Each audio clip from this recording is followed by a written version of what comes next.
बाटे हो गोंडा सहरिया में।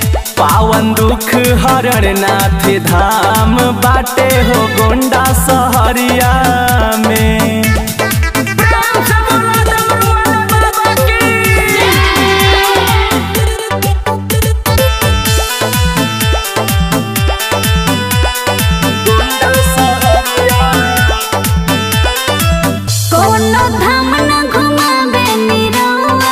चलती तो धोलेती बाबा के पौआ, चलती तो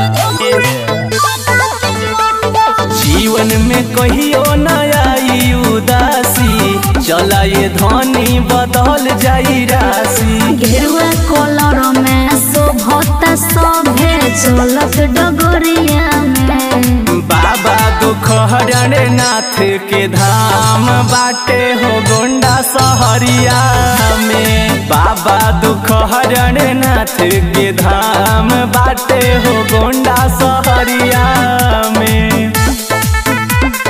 बाबा दुख हरण नाथ के धाम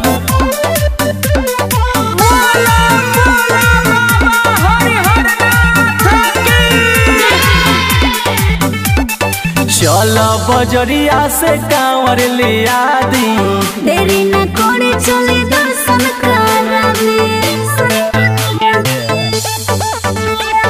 चल बजरिया से कांवर लिया दी, देरी न करे चले दर्शन करा दी। मुरारी बजरंगी अरविंद के गाना बाजी डगरिया में।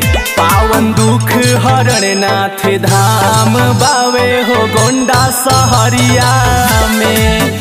पावन दुख हरण नाथ धाम बाटे हो गोंडा सहरिया